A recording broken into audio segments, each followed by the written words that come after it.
Fala pessoal, sejam muito bem-vindos a mais um episódio do Vamos de Vendas. Eu sou Marcelo Pereira e esse podcast foi criado para conectar visionários como você a um time de vendas de elite.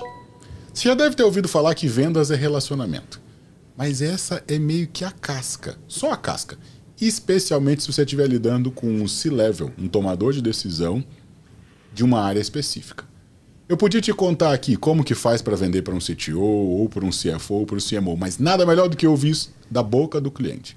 Estou muito feliz de receber hoje Rodrigo Lopes, CTO da Docket, para contar para a gente como que é a percepção dele disso. E acompanhado, muito bem acompanhado, de Thiago Muniz, CEO da Receita Previsível, para me ajudar nessa missão de investigar todos os detalhes de qual é a percepção de um CTO sobre o processo de vendas.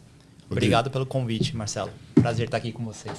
Para mim é uma grande honra. Já vou começar com uma pergunta. Me conta já o segredo, a palavra mágica. O que eu preciso fazer para chamar a atenção, gerar valor e confiança de um CTO? Já de início, para a gente começar. Bom, rapidamente falando sobre mim, né? Então hoje eu sou CTO da Docket. A Docket é a maior legal tech do Brasil, né? No sentido de B2B, de empresa para empresa. O que a Docket faz? A gente é uma plataforma, né, que usa a inteligência artificial para resolver o problema da obtenção, da gestão e da análise de documentos emitidos por órgãos públicos. Basicamente, existem algumas operações que dependem desses documentos, né? Financiamento imobiliário, crédito agrícola, aquisição de terreno, umas centenas deles. Então, a gente criou essa plataforma para entregar esse serviço. Então, a gente vem fazendo isso há 8 anos aqui no Brasil. O seu background, então, é tecnologia mais do que qualquer outra coisa. Tecnologia. Eu comecei a programar com 11 anos, né, de forma autodidata. Há 25 anos atrás, era completamente outro... 25 anos atrás. 25 anos. Era completamente outro mundo, né? 25 anos... Imagina a tecnologia hoje, 25 anos atrás, né?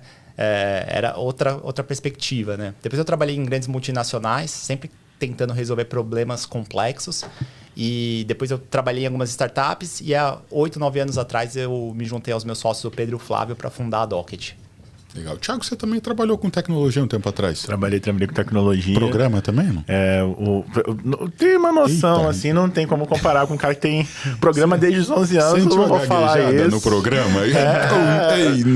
Pô, o cara faz isso desde os 11 anos. Eu não vou deixar a parte, deixa ele na tecnologia, eu fico nos meus embaixo. Mas sim, eu tive uma empresa de trabalhava com construção de aplicativos, realidade aumentada, realidade virtual.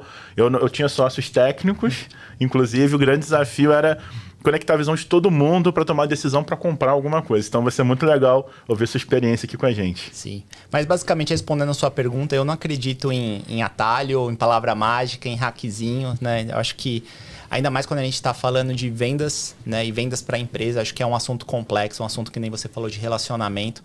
Então, eu não acredito que existe algo que é aquele pulo do gato, eu acho que é um conjunto de coisas, né? Eu até acredito que para uma venda B2C, talvez você consiga fazer uma venda mais transacional, num espaço menor de tempo, né? Sim. Algo que você consiga atrair atenção, né? Você jogar para um funil e fazer uma conversão ali rapidamente. A gente fazia isso no começo. A Docket hoje é uma empresa B2B, mas a gente começou como um e-commerce. Então, antes da gente atender as maiores empresas do Brasil, a gente atendia pessoa física. Então, você, Marcelo, por exemplo, se você tivesse que solicitar a segunda via da sua certidão de nascimento, casamento, ou eventualmente se precisasse de uma certidão de óbito, você podia ir lá no nosso site, né, no nosso e-commerce antigamente, e comprar isso, ao invés de ter que ir no órgão. Então, a experiência era muito melhor, a gente digitalizou esse processo. Então, era uma venda muito mais simples. A gente tinha um anúncio, né, levava para o nosso site, a pessoa já tinha aquela dor, a gente conseguia converter. Então, a gente capturou um mercado que ele era muito... tinha muito low hanging fruit naquela época, porque ninguém estava fazendo isso do jeito que a gente fez, né? Então, a gente foi o maior e-commerce disso na época. Então, assim, para esse tipo de venda, eu acredito num período menor para se fazer essa venda. Agora, quando a gente está falando de vender para a empresa, e quanto maior o nível da empresa, né, eu acho que é uma coisa complexa. Então, eu acho que é um processo de venda complexo. Sim, né? E existe uma maturidade muito maior, né? Não é uma venda com ciclo tão curto. E eu estou interessado em saber como chamar sua atenção ou dos perfis de CTOs. A gente vai entrar nesse caminho aí? Porque muita gente me pergunta, Thiago, você também dá treinamentos por aí, o que eu falo? Não, como é que eu faço? Como é que eu consigo chamar atenção? Pô, mas essa pessoa não me responde, não interage comigo no processo. A ideia é que você conte pra gente os segredos. O que precisa fazer para chamar a atenção de uma pessoa que é um líder de tecnologia, né? E um ponto interessante do que o Rodrigo trouxe, complementando, que eu adorei, que não tem hack, né? Não tem hack, porque todo mundo, de tempos em tempos, tem uma onda falando sobre um comportamento que tem que ser mudado para que aquilo aconteça. Não, vamos usar o LinkedIn, agora manda um e-mail com aquilo. E, na verdade, na prática, cada pessoa é de um jeito. O Rodrigo, eu queria aproveitar o gancho do Marcelo e fazer uma pergunta sobre a diferença do Rodrigo, que era prospectado por empresas que tentavam vender para vocês nessa primeira fase da Docket, ou seja, quando vocês eram e-commerce, e o tipo de vendedor, tipo de empresa que prospecta vocês hoje. Tem muita diferença de abordagem ou é uma abordagem parecida nesse sentido? Para quem eu vendia, dava alguma noção diferente para esse vendedor ter uma abordagem um pouco diferente também com vocês? É boa pergunta. Eu acredito que sim, né? Porque eu acredito que eu sou um CTO, né? Mas como vender para um CTO? O CTO ele pode ter diversas etapas na jornada dele, né? Então, por exemplo, eu quando eu fundei a companhia, eu era um CTO que era o hacker, né? Então, eu fiz todos os sistemas, todos os softwares, tudo que era necessário para operar. Então, eu fiz o e-commerce, fiz o back-office, Fez mesmo, programei, assim. Isso que é o bom de você ter um founder técnico, né? Porque ele consegue materializar o que é necessário para que seja construída a tecnologia para construir um produto mínimo viável para começar a operação, né? Depois, o que acontece? A empresa dando certo, né? Você achando o product market fit, você vai precisar ter outros desenvolvedores com você, né? Então, começa ali o primeiro papel de gestão.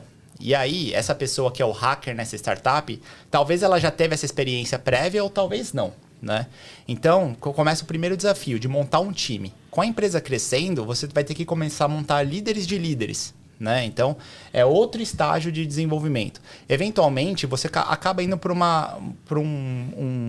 papel um pouco mais estratégico. Então, você permeia com os outros C-levels, com os outros diretores, com os outros heads da empresa. Então, é como você usa a tecnologia para atingir, né, o propósito da empresa, as métricas de negócio. Eventualmente, a empresa crescendo, você acaba sendo um CTO mais da visão, né? Onde que você enxerga que a tecnologia deveria estar nos próximos anos. Então, muda muito. Então, o ICP aqui, né, o cliente ideal aqui, CTO, é preciso entender com quem que é o CTO que você está falando. E às vezes o CTO de startup, mesmo de uma startup no nível avançado, série B para frente, né, em growth stage, talvez seja diferente de um CTO de uma multinacional, né, de uma empresa de varejo grande que se digitalizou. Então, é muito importante entender que existem diversos perfis de CTO e entender para quem você vai vender. Agora, respondendo sua pergunta, sim, muda bastante. Porque no começo a gente era mais... a gente tinha mais o approach ali de pequenas agências de marketing que queriam ajudar a gente a performar melhor nossos anúncios. Não tinha tanto um approach de empresas de software, porque elas entendiam que a gente era uma pequena empresa quase começando, né? Agora, quando você é uma empresa igual o porte que a gente tem, né? Então, como eu disse, né? A gente está há 9 anos operando. A gente atende as maiores empresas do Brasil. A gente já levantou mais de 150 milhões de reais. Então, é um nível de complexidade e sofisticação maior. Então, você precisa de softwares mais enterprise, né? Você precisa de suporte, você precisa de relacionamento, você precisa de segurança, você precisa de uma série de outros fatores que lá no começo não é tão necessário. Então, muda bastante. Eu sou um grande defensor e eu abri falando que o relacionamento é uma etapa, mas que mais para frente, esse time de vendas, ele precisa evoluir na geração de valor para o cliente. Uhum. E aí... Você meio que respondeu, podia até para a gente aprofundar nisso, porque no início, o hacker lá, o cara que está programando, ele quer tirar problema das costas dele, quer eficiência, quer tempo, é uma coisa, quer resolver rápido. Uhum. À medida que vai evoluindo, aí ele já tem que preocupar com a visão de longo prazo, reportar para um board, reportar para um grupo de investidores. As preocupações, as dores, né, que a gente pode chamar assim, elas vão mudando. Eu vou querer entender o que é dor e desejo, talvez, né? O que é valor para um CTO em cada uma dessas etapas aí, já usando a sua experiência como alicerce. Eu acho que um ponto interessante, Rodrigo, só fazendo um gancho, você foi contando primeiro, parabéns pela trajetória, baita case, já um grande case de sucesso. Eu fico imaginando muito aquela quando eu tento pensar igual você, o que eu imagino o Rodrigo do início era o Rodrigo sem tempo, que às vezes ele parava para ler e-mail 11 horas da noite, e que talvez se ele tivesse uma abordagem ali no LinkedIn, que a pessoa dissesse logo o que ela queria falar com o Rodrigo, de repente estaria mais atenção do Rodrigo do que aquele cara que fica meio que tentando te sondar. É verdade isso? Existe essa diferença do Rodrigo do início, em que estava muito mais ansioso em tirar o problema das costas e receber logo o que você quer da Docket e do Rodrigo, versus o Rodrigo de hoje, que é um Rodrigo que tem que... Para chamar sua atenção de verdade, tem que ter um outro... Vamos falar uma palavra chique aqui, né? Um outro approach. Seria mais ou menos isso mesmo? Eu acho assim, você como C-level, executivo, enfim... Você sempre vai ter uma série de problemas que você vai ter que resolver. E aí, como a gente falou aqui, né?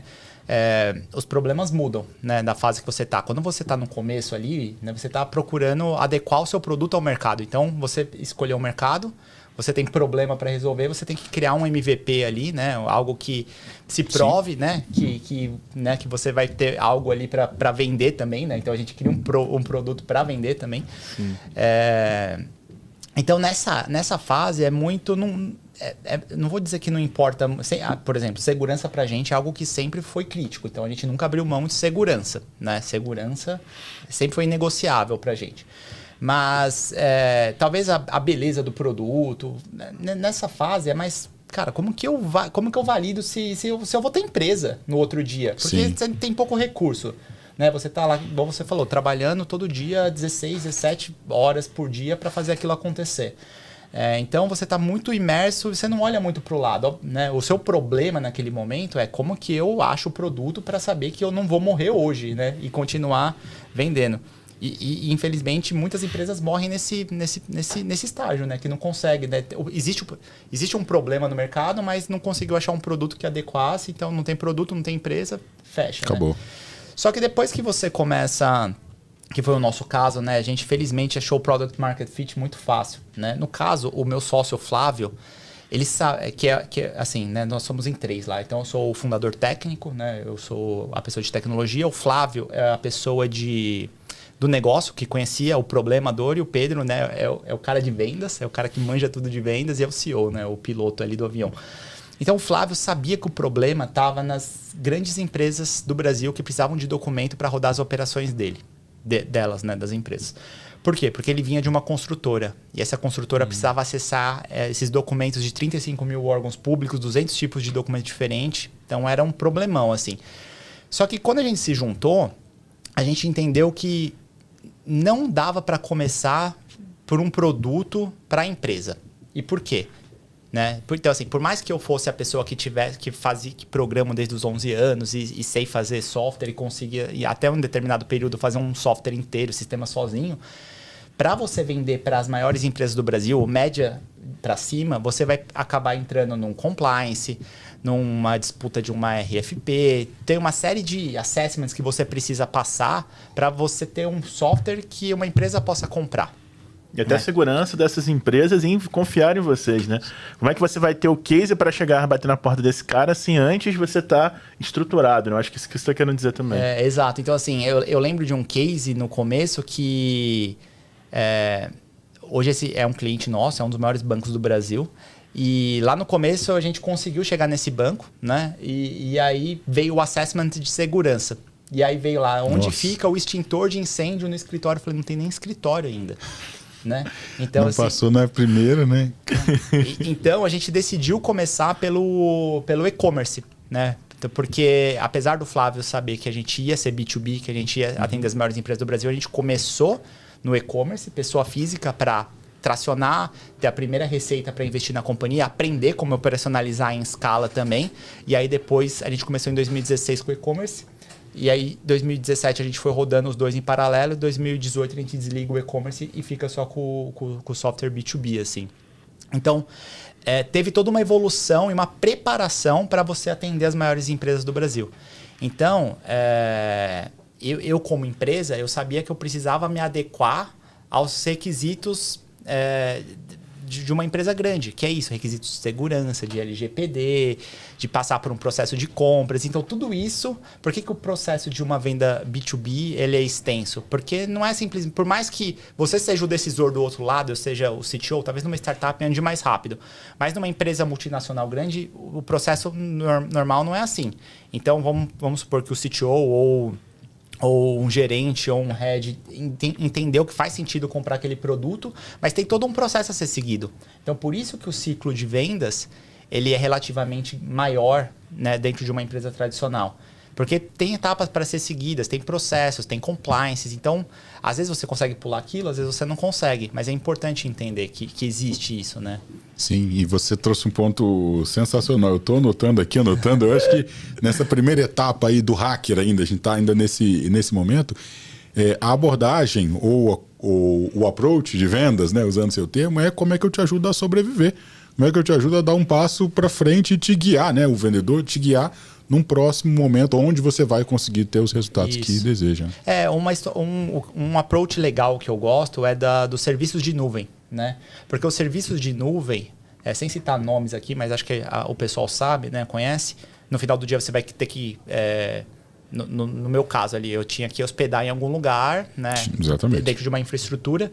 E os serviços de nuvem, eles entendem que quando você é uma empresa no estágio inicial, você não tem tanto recurso. Então, o que eles oferecem? Eles oferecem, como eu vou dizer, um crédito inicial para você testar a sua solução, né? Então, esse é um exemplo de como uma empresa de software ou de infraestrutura, ela pode te ajudar no momento que você está.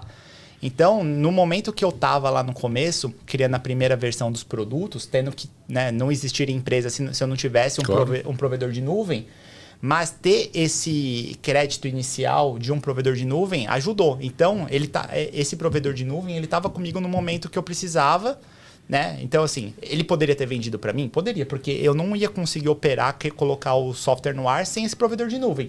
Mas isso foi uma forma de criar um relacionamento muito cedo. E eu estou com esse provedor de nuvem até hoje. Então, assim, foi uma forma de entender. Então, muito próximo do que você falou, né? Momento early stage, precisa validar o produto, não tem muito recurso. Então, essa empresa entendeu que, então vou ajudar. Vou ajudar a molecada aí, vou ajudar os empreendedores com crédito extenso, né? E sabendo que isso daí é meio que um custo de aquisição. E se pagou, porque a gente já gastou milhões de reais ali. Então, mas é muito parecido com o que você falou. É importante entender o momento que aquele no caso o CTO estava criando as primeiras versões. Eu precisava do serviço de nuvem. A gente vai te ajudar aqui. Lá na frente a gente conversa sobre valores. Aí você já tá lá, o relacionamento foi bom, você fica, né? Você fica. Você não vai agora que o seu negócio se construiu, chegou naquele momento que você deseja, você não vai arriscar agora por nada deixar de estar com quem te ajudou nessa jornada, né? Isso é um ponto muito legal. E uma coisa interessante do que você está falando tem muito a ver também com os tipos de problemas, né? Eu acho que o Rodrigo é muito claro nos tipos de problemas, porque no início o problema de pessoas do Rodrigo era o Rodrigo. O problema financeiro do Rodrigo era discutir com o Flávio, com outro sócio dele, sobre a parte financeira. E à medida com que você foi mudando essa jornada, outras preocupações que são outras áreas da empresa também viram pauta da tecnologia, né? Isso ficou muito legal na sua fala, fez muito sentido para mim, né, Marcelo? Também. Com certeza absoluta. E você mencionou uma coisa que chamou a atenção, que é o processo de compras. Uhum. A gente já conversou sobre isso, né? A gente, muitas vezes, como vendedores, a gente acha que o processo de vendas é o que toca a jornada. E, na verdade, não é. É o processo de decisão do cliente que você tem que espelhar e fazer. Como é que era o processo de decisão quando era early stage, quando era pequeno, que era você que estava ali usar o modo hacker como exemplo, e depois, à medida que a empresa foi tomando, quantas pessoas que participam do processo de decisão, como é que isso vai ficando mais sofisticado, também mais abrangente, né? Acho que vale mencionar, eu trabalhei em multinacional, empresa grande, né, tradicional, e trabalhei em startup e fundei a minha própria startup junto com os meus sócios, né? Então é importante entender que um processo de uma startup, ele também é um pouco diferente de uma multinacional, né? Assim, e obviamente que a empresa vai crescendo e quanto mais a empresa cresce, também mais perto do tradicional ela fica, tá? Então, mesmo que ela seja startup. Então, no meu caso, a gente ainda consegue tomar muitas decisões ágeis por a gente se colocar como startup e a gente não querer criar burocracia além do necessário. No começo, a gente se dividiu, então assim, foi que nem eu falei, Flávio, você é da operação, Rodrigo é da tecnologia, o Pedro é vendas e administrativo e toca o pau aí, cultura, né, empresa. Visão, né, missão, esse tipo de coisa, né, propósito. Então, tudo que era relacionado à tecnologia, a caneta era minha. E não tinha muito o que levar, não tinha muito comitê, não tinha muito processo, não tinha outras áreas envolvidas no processo, então... Precisa de um serviço de nuvem? Precisa contratar um software para controlar um processo tal? Precisa? Rodrigo vai lá, contrata, passa o cartão da empresa ou no cartão pessoal do Rodrigo na época, até a gente conseguir se estruturar e, né, migrar. Então, no começo era muito assim. Hoje, a gente já tem uns processos mais estruturados porque, né, a gente já é uma empresa mais estruturada. Então... E é uma empresa demandada. Então, a gente levantou bastante capital. Então, a gente é auditado em cima do capital também, né? E a gente precisa ter processos. Então, tem as áreas. Então, quando a gente vai comprar, a área que está querendo comprar aquele software precisa justificar, né? Precisa ter um retorno sobre o investimento, né? O que você vai fazer com esse software? E depois isso vai passar para o nosso jurídico, vai passar pelo nosso financeiro, vai passar por mim, vai passar pelo nosso CFO até a gente comprar. E obviamente que isso também vai de acordo com o valor do contrato. Às vezes é uma ferramenta simples ali que não tem muito custo, isso passa lá no cartão corporativo, beleza. Agora, quando é uma ferramenta que ela é transversal ali, que ela vai passar por diversas áreas da companhia e que isso vai mexer em processos, né? Aí vai precisar passar por um processo mais estruturado e aí a implantação é maior sobre isso. Para mim, software é uma melhoria de um processo, né? As coisas deveriam funcionar sem o software. Então, assim, você deveria conseguir fazer tudo... Você pode fazer tudo que o Excel faz, na mão, no papel e caneta. Obviamente que é muito mais, né? Não tenho esse desejo.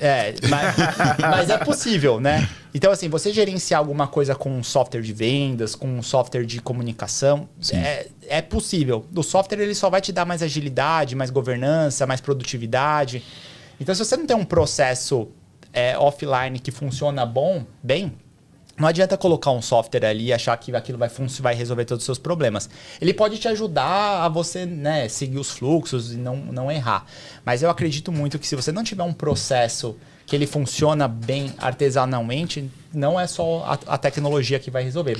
Possivelmente a tecnologia vai fazer você bater com o carro mais rápido na parede, assim. Nossa, muito legal que você trouxe isso, porque a gente tem um estudo famoso sobre os motivos de perda.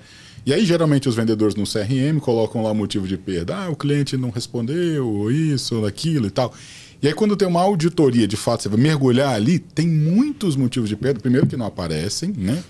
E alguns que não é que o vendedor perdeu para um concorrente, ele perdeu para ele mesmo, no sentido de que o cliente fala coisas parecidas como você disse. Olha, adorei a sua solução, você conseguiu demonstrar valor. Mas é tão grande que eu vou ter que mexer com tanta gente aqui dentro e talvez eu não esteja no momento certo. E aí perde, porque o cliente não toma decisão, não é que ele opta por um outro caminho, né?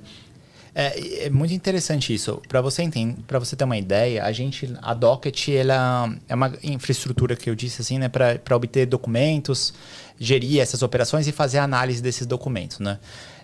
E a gente atende banco, financeira, indústria agro, construtora, energia, são empresas grandes que têm diversas áreas que fazem isso há anos, há décadas. Então imagina você mudar um comportamento de um banco que faz um financiamento imobiliário assim. Primeiro que já é difícil você abrir uma porta com um banco. Depois eu tenho bancão, eu tenho uma forma melhor de você fazer isso daqui, né? Então assim, não é algo trivial de fazer. Eu costumo dizer que assim, o meu maior desafio como startup, como empresa, não é criar tecnologia, gestão de time, tudo isso é complexo, tá? Mas mudar comportamento, fazer uma disrupção é o mais difícil. Porque você mudar o comportamento humano... Então, assim... E aí, como que você entra num banco e expande? Não dá para você querer pegar todo o processo de ponta a ponta. Você vai ter que entrar para um pedaço. Você vai ter que demonstrar o valor do seu software, né? Você vai ter que criar um case ali, né? Um caso de sucesso. Você vai ter que demonstrar um retorno sobre investimento que o mundo ideal é como que eu faço a minha solução aqui ser no-brainer, assim. Tipo, nossa, como que era a nossa vida antes de Docket aqui no banco, né? E eu fico muito feliz quando eu ouço isso, assim. Né? Quando eu vou num cliente, outro dia a gente estava numa financeira que é desde 2016 um dos nossos primeiros clientes. E aí a pessoa lá falou assim, eu pensei que sempre era assim, né? A gente está embarcando no nosso software de inteligência artificial para nem precisar abrir mais o documento, né? A gente conseguir fazer essa operação pilotando apenas pelo nosso software. E a pessoa lá falou assim, pensei que sempre foi assim. Falei, não nem sempre foi assim. E também não foi fácil da gente implementar aqui. Mas é um relacionamento. Então, a venda, quando que ela termina? Ela não termina para mim. Para mim, é um venda B2B, é um people business. É igual venture capital. O fundo de investimento ele está investindo no empreendedor. O modelo de negócio ele pode mudar, o produto ele pode mudar, o mundo vai mudar. Então, às vezes, você tem um produto, vem uma inteligência artificial, o seu produto já não tem mais tanto valor, você tem que se adaptar. Então, o investidor ele vai acreditar no empreendedor, né? Que é aquela pessoa que pode... independente do momento, ele vai poder fazer isso, né? E a gente, quando a gente atende um cliente, a gente tem que entender que não termina a venda. A gente tem que estar lá, o sucesso do cliente é o nosso sucesso.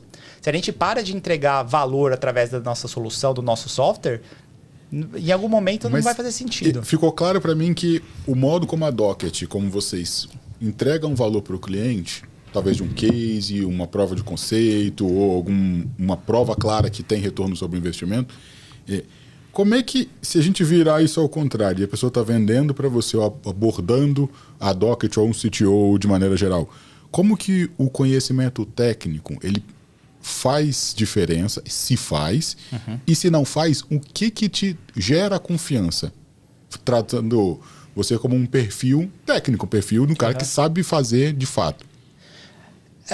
Depende do que você está vendendo, assim, né? Eu acho assim, se você está vendendo um serviço técnico para um CTO, uma solução técnica, por exemplo, um serviço de nuvem, ou um serviço de banco de dados, de data lake, data warehouse, esse vendedor ele precisa ser um vendedor técnico, ele precisa conversar no mesmo nível que um CTO, que é uma pessoa extremamente técnica, na maioria das vezes, né? Sim.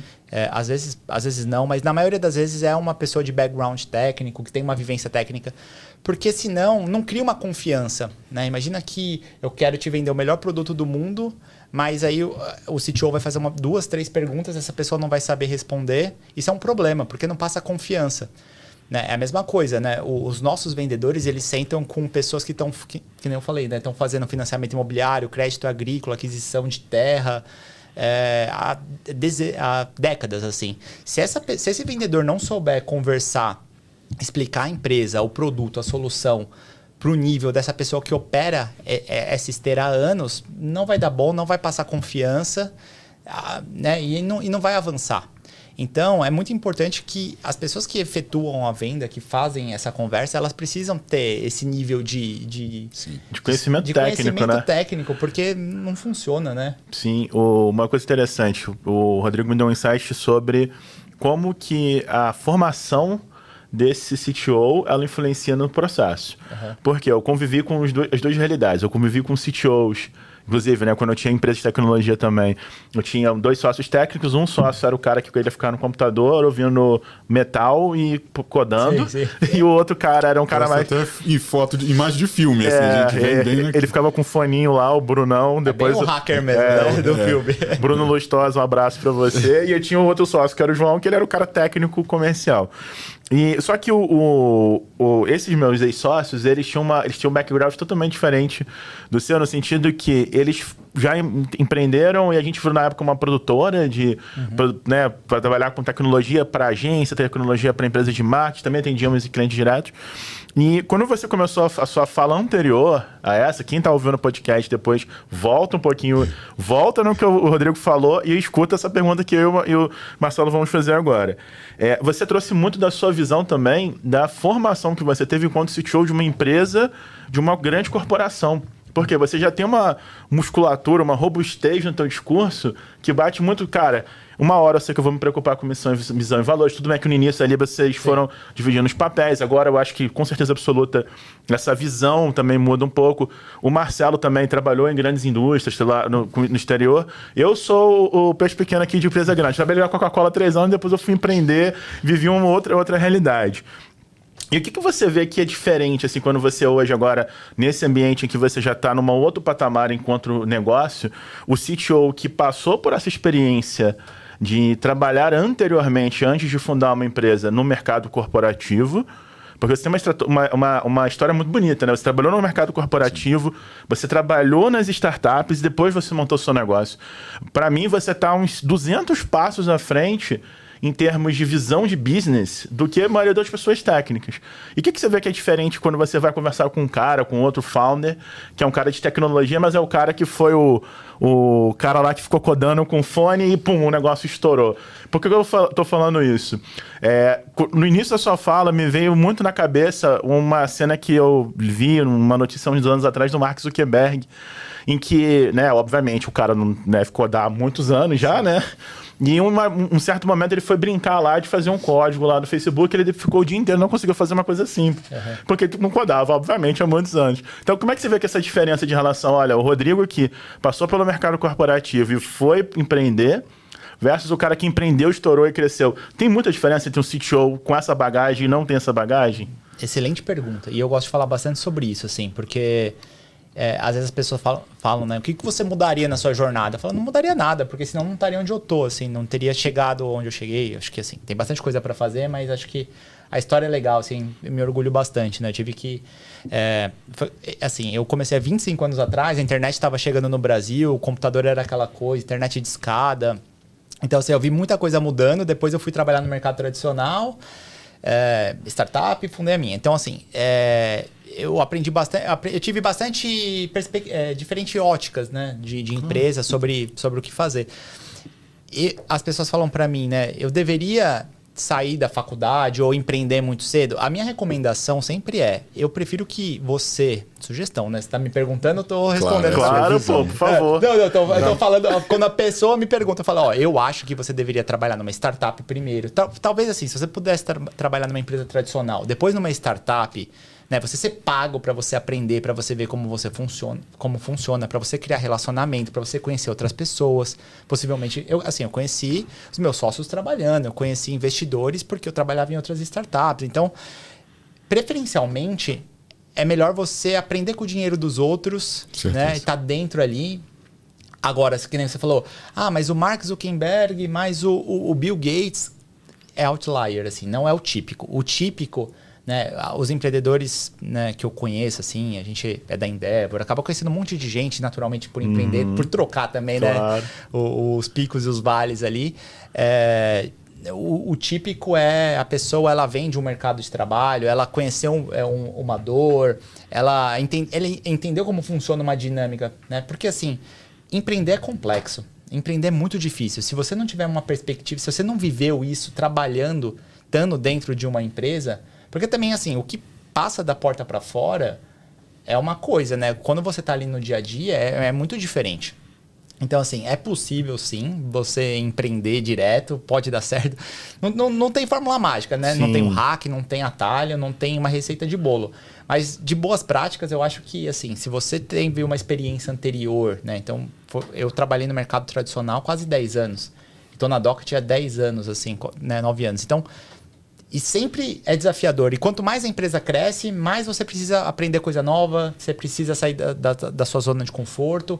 E tudo isso requer muito de você. Então, você está sempre mudando. Se você não estiver evoluindo, né, a empresa não vai evoluir. Porque a empresa é feita de pessoas, né? Começando com os fundadores, com os sócios, depois com o time, assim, né? E uma coisa interessante, né? A gente, Rodrigo, todo treinamento de vendas que eu e o Marcelo falamos, palestras aqui na Zorro, a gente fala, cara, vai falar com a pessoa... Olha lá, dá uma rodada no perfil. Eu confesso que eu não tinha visto o perfil do Rodrigo antes de chegar.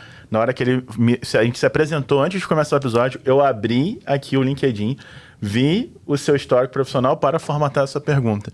O quanto a gente tem dados para poder ter um contexto que é o contexto do Rodrigo do CTO para poder entrar no ambiente dele. Porque, com certeza absoluta, quando a gente entra nesse mundo de startup, tem muito aquela questão da necessidade de disrupção que o mercado te coloca. E, cara, tenho certeza absoluta que muitas coisas que você aprendeu no mercado corporativo de tecnologia, você não pode ter usado, obviamente, no primeiro dia que você fundou a Docket, mas 2 anos, 3 anos depois, poxa, cara, tinha uma questão de governança que fazia sentido, né? Existe sempre essa inspiração que vem também desses outros mercados. Então, o quanto o vendedor que vai vender para você faz essa conexão na cabeça dele, do qual que é a realidade do Rodrigo atual versus o contexto de onde ele veio. Por exemplo, fazendo um paralelo que você trouxe muito do mercado financeiro, agro. Quando eu vou falar com um CTO de finanças, eu vou falar um CTO de saúde, é totalmente diferente, né? Sim. E você já me frustrou, digamos assim, quando você disse lá no início que não tem um hack, não tem uma palavra mágica, não tem um jeito. Eu tava achando que eu ia E o que eu mais bato é isso, não existe, assim. Eu odeio isso, assim, cara. Então vamos pro outro lado. Se não tem um caminho fácil, digamos assim, faz isso que vai dar certo, do outro lado, você já falou de reciprocidade, talvez um pouco quando a empresa de nuvem te ajudou lá no início, cara, depois milhões de faturamento depois. Você falou também de prova de valor, prova de conceito, né, cara? Eu te mostro aqui como é que funciona, em mudança de comportamento. Sim.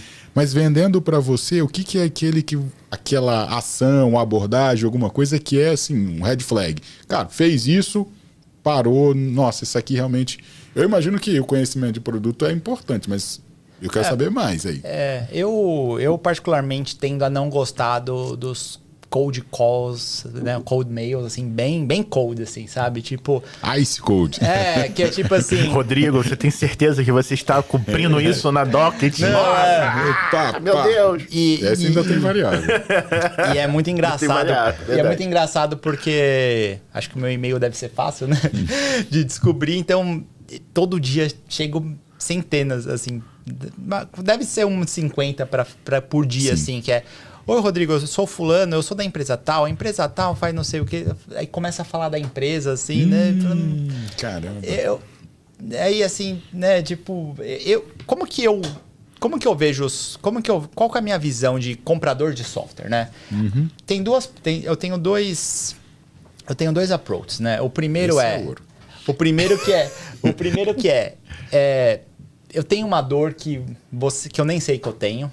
Isso pode acontecer. Sensacional. Né? Então, assim, existe. Né? Uma coisa é você vender para uma pessoa que ela tem uma dor, mas ela não sabe qual produto comprar para resolver aquela dor.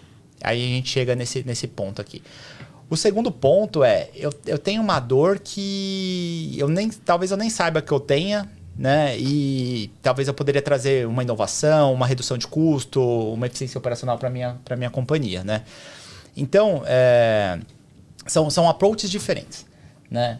Como que eu gosto de ser impactado com isso? É com conteúdo, né? Então, e conteúdo pode ser relatório, pode ser... white paper ali, um resumão, né? Perfeito, assim. E quando você está falando para empresa... quando você está falando de enterprise software, é o que funciona melhor, assim.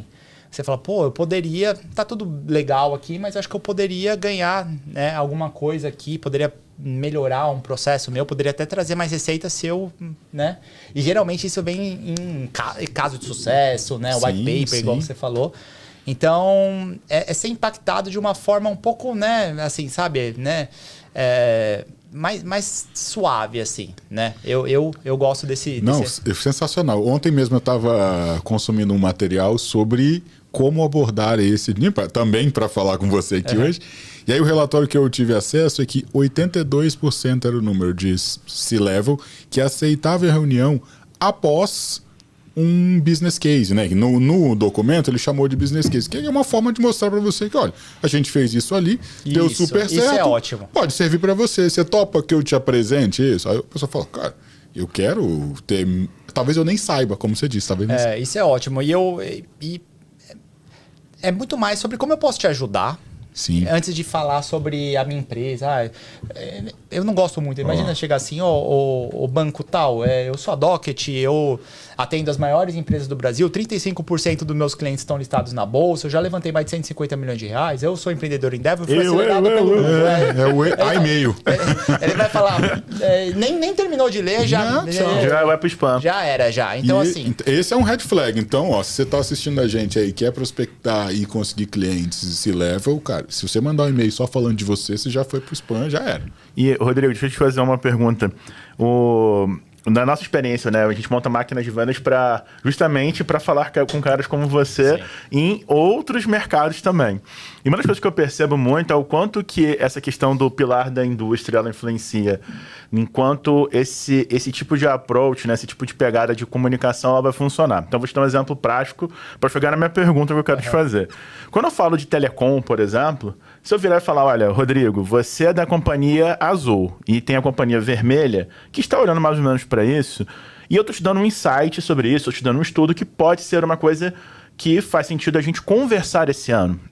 Normalmente isso funciona quando a gente monta por causa disso que você falou, que é esse sentimento esse conforto do tipo, tá, beleza, você tá querendo me dizer algo que pode ser interessante e eu tenho a oportunidade de te falar que quero ou não quero. Só que aí você, né, como todo mundo da sua experiência sobre, né, trabalhar com, né, nessa rodada de VC, e a gente inclusive tem case na Receita Televisiva em que como a gente ajustou o ICP, ajudou os empreendedores a levantar uma rodada porque mostrou a oportunidade de go-to-market que eles tinham, né? E aí, dentro desse contexto, pegando o Rodrigo agora né, a gente falou do Rodrigo do passado, agora falando do Rodrigo do presente. Hoje, o que pega mais assim para você? Dores que estão relacionadas ao que te ajuda a vender mais para os seus clientes, que uma empresa que te prospecta vai resolver, ou aquilo que vai te ajudar a resolver aquilo que é da porta para dentro? Vou te dar um exemplo concreto. Uma empresa que vai falar muito da dor que você tem, muitas vezes, com pessoas de tecnologia do seu time. Por exemplo, a gente sabe que reter conhecimento, atualização, etc. Versus, poxa, Rodrigo, eu vou te ajudar a vender melhor para um determinado mercado que você quer. O que te pesa mais, assim? O Rodrigo da porta para dentro ou o Rodrigo para a porta para fora? O que chama mais assim, a sua atenção? Eu acho que depende da fase. Eu acho que depende da fase e dos objetivos da companhia. Rodar uma companhia é complexo. Não tem como, por mais recurso que você tenha, por mais capital que você tenha levantado, você vai ter que fazer escolhas e ter prioridades no final do dia. Então, não tem, depende do momento, né? Como que a gente roda lá? A gente roda por quarter. Então, naquele trimestre a gente tem alguns objetivos, então a gente tem que escolher. Tem horas que a gente vai olhar a tecnologia para a porta para dentro. Tem horas que a gente vai olhar para crescimento, né? Então, e aí... como que a gente toma como que um CTO toma a decisão também, que acho que isso eu acho que é pergunta de ouro. Isso que eu acho que é valioso, que é quando você tem recurso o que eu vou criar, o que eu vou desenvolver e o que eu vou comprar, né? Então, como que eu tomo essa decisão em cima dessa pergunta? Basicamente o que faz parte do meu core business eu deveria desenvolver, né? E o que não faz parte do meu core business eu deveria comprar. Então, por exemplo, um sistema de comunicação interna faz parte do core business da Docket entregar melhor infraestrutura para operações que dependem de documentos? Não faz. Mas o time interno precisa se comunicar, precisa ter um software de comunicação? Então, então eu vou comprar. Qual que é o melhor? Aí eu vou chegar e entender, né, quais são as possibilidades que eu tenho no mercado, quem são os líderes ali, né, o que faz sentido para a minha cultura, o que faz sentido para a minha empresa, para os processos que a gente tem aqui, a gente vai analisar. Então, basicamente, é assim que a gente toma esse tipo de decisão lá.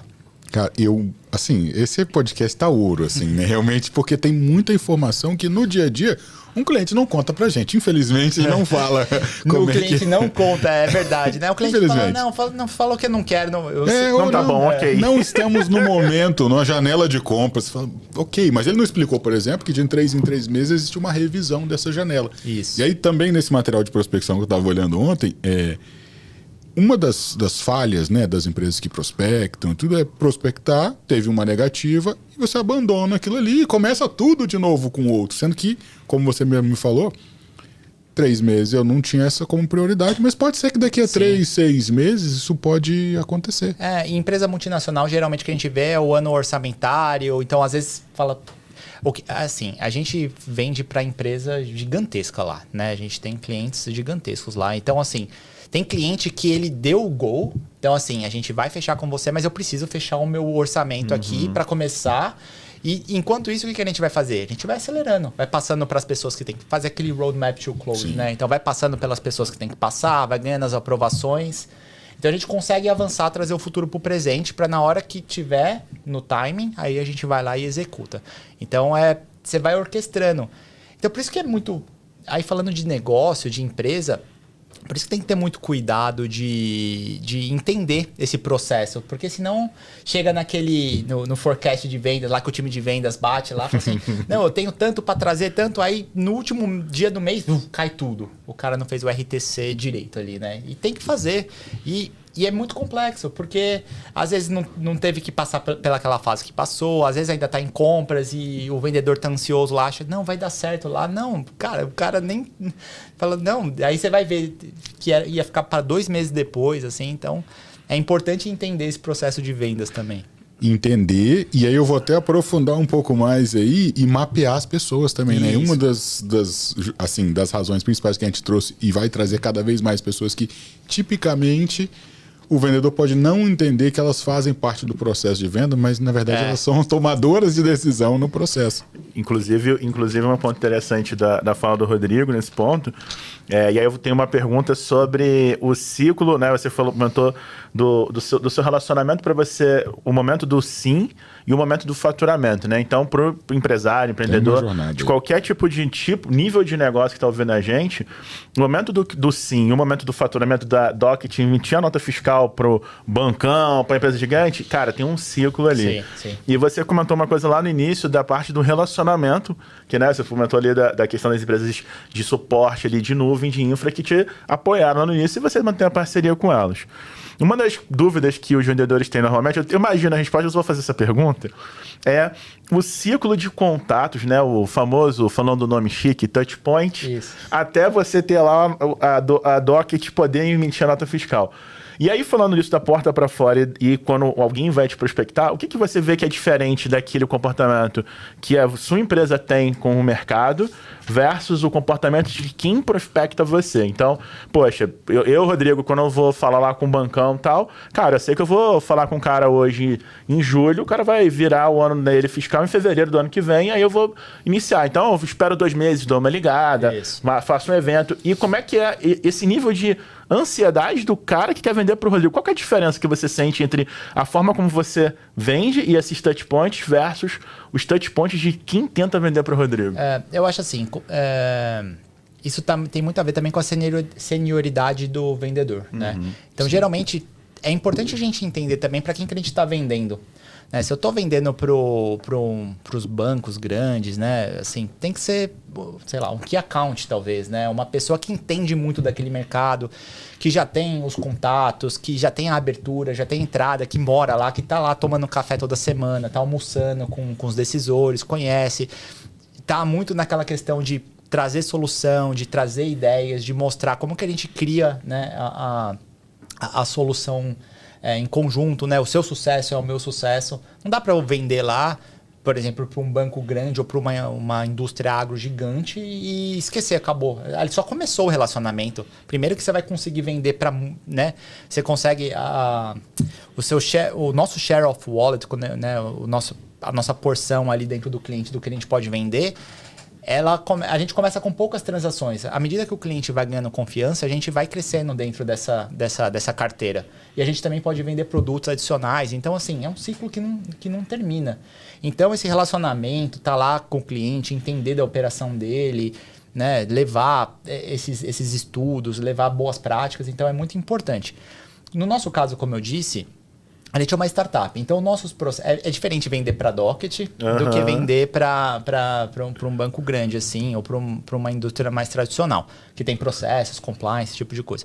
A gente tem, só que os touch points, assim, são menores, assim. Então, basicamente, as áreas da companhia, elas vão entender que elas têm dores a serem resolvidas e possivelmente um software, uma solução pode ser, né, a solução. Depois... tem que ver se isso está dentro de um orçamento, cabe dentro de um orçamento, e depois isso vai passar pelo jurídico, pelo contrato, né? Por tecnologia, por segurança da informação, pelo CFO e dá bom, assim, sabe? Então, mas entenda que numa empresa multinacional, isso daí é um negócio muito complexo. Você pode passar por diversos decisores. Né? Geralmente você tem o champion lá, né? Que é o seu sponsor, que vai falar, pô, eu preciso trazer a Docket para cá. Se você tiver... Aí o que acontece, um vendedor mais júnior, ele fala, pô, conseguiu... Fechou, já tô no dentro. Aí chega lá em compras vai falar assim, amigão, eu preciso achar mais 2 ou 3 aqui para fazer uma RFP, para saber se a solução que você está trazendo... É a melhor, é a que a gente deveria comprar, né? E aí você vai ter que mostrar qual que é o seu diferencial competitivo, porque a sua tecnologia é melhor. Enfim, né? Como que o seu produto se diferencia, porque acaba entrando nessa competição, porque é o processo de vendas de uma grande companhia, né? E o cara que vai te prospectar, você sente que esses touch points, eles são na medida certa quando eles são mais longos em termos de tempo, mais curtos e ser mais objetivos. O que você sente quando você fala, não, esse cara tá... O que é o ideal na sua perspectiva? Tô enchendo... Não, o cara tá enchendo minha paciência, não vou falar mais com esse cara. Ou não, fala, pô, não, esse cara tá tendo um bom relacionamento aqui com a gente. Tem não fazer, que é o cold call, ice cold. Ice cold call, nunca te vi, manda uma mensagem automática. Esse é o não fazer. E aí agora um não fazer, talvez, de quantidade também. Qual que seria? Lembrando que esse podcast é um oferecimento do Zorro CRM, um software para gestão do relacionamento com o cliente, com preços acessíveis e uma ampla gama de recursos. A escolha ideal para líderes de vendas que querem ter mais eficiência e processos mais inteligentes. Acesse zorro.com/CRM e saiba mais. Eu acho que quando começa a ficar... O que o vendedor precisa entender é que, assim... Um CTO, um tomador de decisão, ele é bem ocupado, né? E às vezes o vendedor acha que ele está à disposição dele ali. Então, esse é um assunto, uma pauta de dezenas, de centenas que a gente está olhando no dia a dia de problemas. Então, aquilo pode ser importante, mas às vezes, empresa, startup, você sabe como que é. A urgência é outra, né? É urgência, é problema todo dia, é um cliente. Então, assim... a pessoa tem que ter essa sensibilidade que você está num cargo estratégico. E às vezes, quanto maior o investimento, também maior, né, a tomada de decisão ali. Maior a gente precisa fazer uma POC, né, uma prova de conceito. Maior a gente precisa entender se aquilo faz sentido. Como a gente começa, criar um projeto em conjunto ali. Então, ficar numa forçação de barra não funciona. E às vezes a gente também já corri. A gente aprendeu bastante vendendo lá, né? A gente não quer. A gente quer criar um relacionamento de valor, de geração de valor de longo prazo. Então, você forçar a barra é a pior coisa que... Por mais que a sua solução ela atenda, forçar a barra é complexo. É aquilo dele perder para ele mesmo, né? Perdeu para ele mesmo. Né? E às vezes só uma questão de paciência. E quando você é um pouco mais experiente, você sabe disso, você entende, né? E aí o que a gente gosta muito às vezes a gente vende para gestor, para head, para diretor, que ele é promovido porque ele compra a nossa solução, porque ele trouxe eficiência, reduziu o custo, né? Salvou dinheiro ou vendeu mais, assim.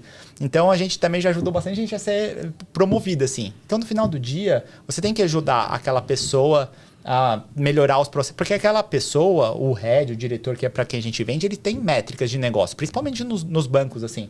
Então você ajudar... Todos os negócios, né? Você ajudar ele no sucesso dele... e óbvio que o sucesso dele é porque ele melhorou a companhia para a qual ele trabalha. Então, é um negócio complexo. Então, não dá para querer fazer tudo muito... É diferente da venda transacional que eu falei do e-commerce. Né? Você precisa da sua certidão de nascimento porque você precisa tirar o passaporte e você não acha a sua, você vai lá no e-commerce e pronto, fez uma transação, acabou. Não compra mais. Agora, empresa com empresa, não é assim que funciona. E eu vou te falar, viu? Você falou que você não era o sócio vendedor, mas tá de parabéns, porque eu acho que venda no final do dia tem essa camada de relacionamento, mas tem muito do entendimento também do quanto que você é um cara de tecnologia que entende de gente, de negócios. Sim. tudo que você falou aqui são os aspectos do que é o interesse do outro. Então, o que me ajuda a Docket a vender mais? O que ajuda a Docket a ter mais segurança? Então, esse é um ponto interessante. E você falou agora no final o cara era head, virou diretor, etc.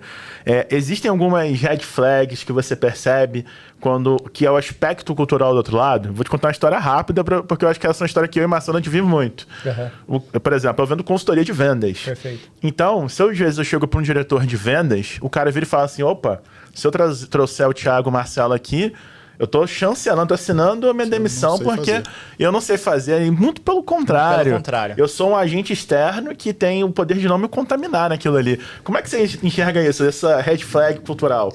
Mas isso daí tem a ver com aquilo que eu falei, que é o mais difícil que eu enxergo na minha jornada empreendedora, que é você criar disrupção de pessoas que fazem aquilo daquela forma há anos, há décadas às vezes, e você tem uma solução melhor que vai beneficiar aquela pessoa e aquela empresa.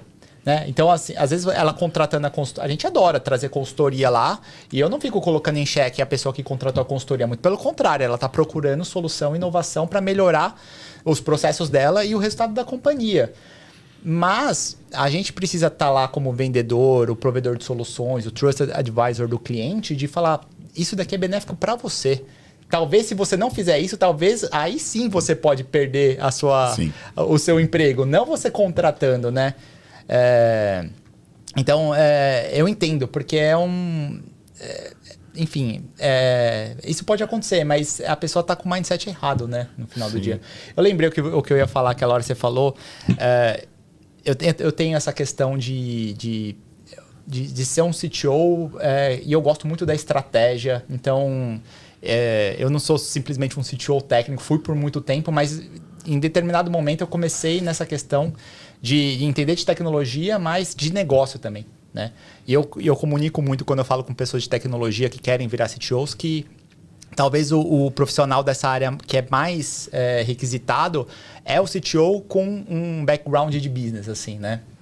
Então, você acabou falando que eu tenho esse perfil e foi intencional, assim, eu quis e eu gosto muito, né, dessa questão. Então, hoje o meu papel, eu não codo, mas hoje já faz um tempo, o time de tecnologia da Docket lá tem 120 pessoas, então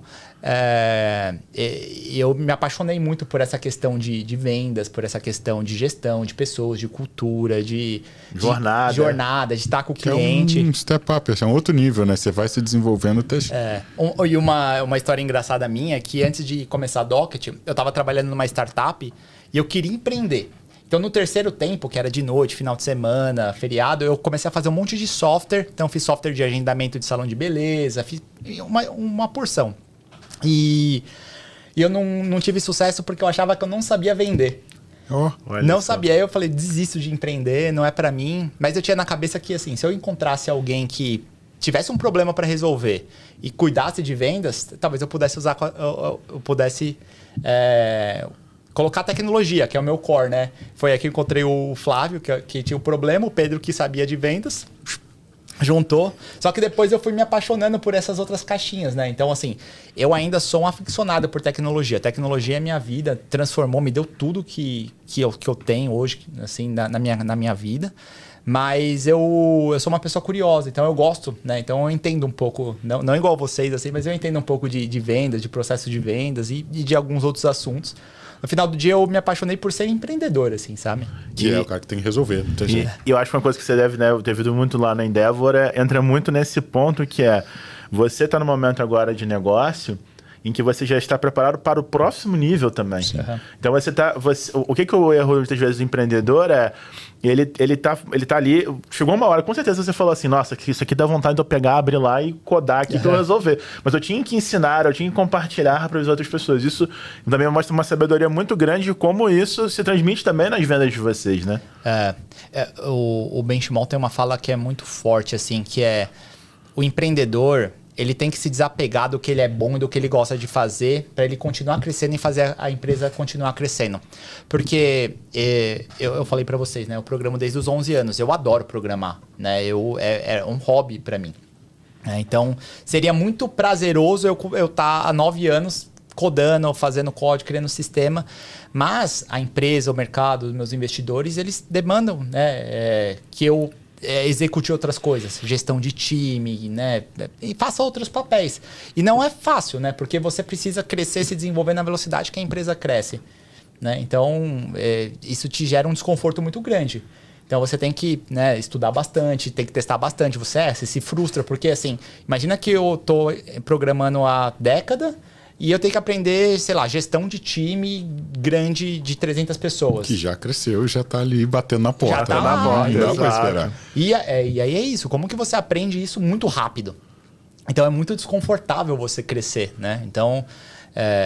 essa é uma dica também, né? Para quem está vendendo para startup e uma startup de alto crescimento, tem que entender que aquelas pessoas que estão ali, elas estão atoladas ali, porque demanda muito. Demanda se não estiver crescendo, e se estiver crescendo, demanda mais ainda. Então é muito engraçado, né? A gente falou um pouco de algumas ferramentas, técnicas, estratégias de venda aqui, e uma delas é você mapear essas pessoas. E agora, sabendo como é que funciona um pouco mais, né, o dia a dia, essa questão da reavaliação trimestral e tudo, pode ser que você vai ajudar ela para um próximo passo e ela vai deixar o seu champion, por exemplo, né? E aí você vai ter que continuar nutrindo ali, se relacionando com aquele número cada vez maior de pessoas para conseguir impactar um CTO, por exemplo, e fazer tomar decisão. Exato. Mas você está falando do vendedor, né? Sim. Que é isso, assim, quando a gente está dentro de um cliente, a gente tem que criar um relacionamento. Para mim são dois, eu acho que em vendas, aí vocês me corrijam, tem aquela questão de vendas ampulheta, né? Que você fecha a venda e depois começa uma nova jornada, né? Então, a gente olha, o nosso processo de venda está ligado mais a esse processo aí. Então... não acaba ali, né? O onboarding já é algo complexo. Como que você... assim, onboarding você pode matar um trabalho de 6 meses que você levou para converter se você fizer um onboarding errado. Se as pessoas não entenderem o produto, se as pessoas se negarem... Porque assim, às vezes é uma pessoa que compra, mas é um time de 120 pessoas que vai usar. De 1.000 pessoas que vai usar o produto. Às vezes aquela quebra de expectativa no início... Sim. Cria toda uma fragilidade na relação, as coisas começam errado, né? Inclusive, uma dica de livro, tem um livro muito bom para quem está ouvindo a gente, que é o Onboard Orquestrado. O que você vê a de grande diferença entre o papel do CTO antes, né? Você, né, VC, já está num outro... tá num game já gigante aí. O que você vê que é a grande diferença do antes dessa etapa, ou seja, antes de você ter o VC, e depois o que muda na cabeça da gestão de tecnologia? Porque acho que você deu uma baita aula pra gente de gestão também. Uhum. Então, como é que mudou essas prioridades na sua cabeça? Do Rodrigo antes da rodada de investimento e crescimento bootstrap, e depois quando você começa a pegar capital e começa a se estruturar, porque aí chegou uma hora ali que você falou, né? Olha, eu tenho que não ser mais o cara do código e tenho que ser o cara da gestão. Sim. Qual que é a grande diferença assim, que você sente? Tem uma brincadeira em Venture Capital que dinheiro de VC é combustível de foguete.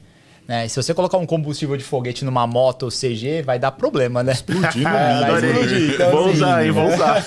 Muito bom, muito bom. O que acontece? Quando você levanta, e é um caminho meio que sem volta, né? Por que você... Se a gente levantou tanto dinheiro igual a gente levantou, quer dizer que o mercado é grande, a oportunidade é grande, que você tem que capturar aquilo o mais rápido possível. Para que serve esse dinheiro? Esse dinheiro não vem para os fundadores. Esse dinheiro ele entra no caixa da companhia para você fazer investimento em vendas, em tecnologia, em pesquisa e desenvolvimento para você crescer o mais rápido possível. Então, naturalmente, quando você levanta capital, você precisa crescer o mais rápido que você pode, né? E isso... E aí, quando a gente está levantando capital e depende do estágio que você está, tem o use of proceeds, que é o que você vai fazer com esse capital. E aí foi aquilo que eu falei. Tem coisas que a gente vai investir em time, pessoas. Tem coisa que a gente vai investir em tecnologia proprietária. Então, o que tem a ver com o core business, a gente vai montar time para construir essa tecnologia. Né? Startup tem muito a ver com tecnologia, o core business. Você não pode terceirizar, tem que ter o time interno, tem que ter um fundador técnico, né? Deveria ter um fundador técnico liderando isso.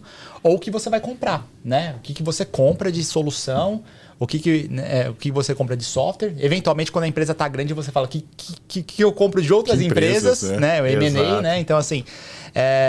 então acaba a gente analisando. A gente está numa fase ali que a gente já eventualmente já começa a olhar que empresas eu posso eventualmente adquirir para acoplar no ecossistema de soluções da Docket. Assim. Então a gente está já olhando para isso assim, também, né?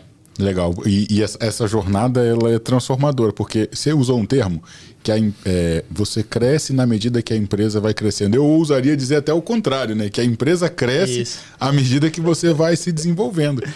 E eu queria te agradecer, Rodrigo. Assim, o podcast está fantástico. A gente está passando por cada ponto sensacional. E você que está assistindo a gente, com certeza capturou as ideias. Se não capturou, vou pedir para você assistir de novo.